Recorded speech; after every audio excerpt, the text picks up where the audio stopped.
Power star Pawan Kalyan latest movie Sardaar Gabbar Singh April 8న release కాబోతున్న విషయం తెలిసిందే. ఇక ఇప్పటికే విడుదలైన ట్రైలర్, పాటలు ఫ్యాన్స్ ను విపరీతంగా ఆకట్టుకుంటూ సినిమాపై అంచనాలను పెంచేశాయి. ఒకవైపు ఇలా ఉంటే మరోవైపు సినిమా సోషల్ మీడియాలో నెగిటివ్ ప్రచారం జోరుగా సాగుతుంది.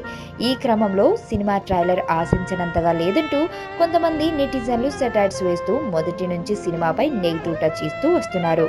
ఇక ఇప్పుడేమో సర్దార్ సినిమా ఏప్రిల్ 8న రిలీజ్ కావాల్సి ఉన్నప్పటికీ ఇప్పుడు వాయిదా పడవచ్చని, ఇంకా 2 పాటల చిత్రీకరణ పూర్తి కాకపోవడమే ఇందుకు కారణమని జోరుగా ప్రచారం జరుగుతుంది.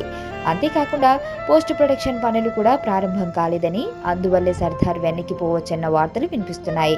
అయితే సర్దార్ మూవీ యూనిట్ మాత్రం ఖచ్చితంగా ఏప్రిల్ 8న సినిమా రిలీజ్ కావడం ఖాయమే అంటూ చెబుతున్నారు.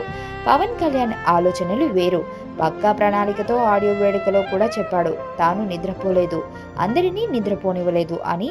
అంత పక్కాగా సాక్షాత్తు హీరోనే ప్రకటించినప్పుడు సినిమా రిలీజ్ తప్పనిసరిగా ఉంటుందని అభిమానులు అంచనా. మరి ఏమవుతుందో తెలియాలంటే ఇంకొన్ని రోజులు వెయిట్ చేస్తే సరిపోతుంది. పేరంటే తెలియనోళ్ళు లేరే జాని, వయసు లెక్క సీక్రెట్ గాని నన్నడగ మాక అంటాంది జారేవుని.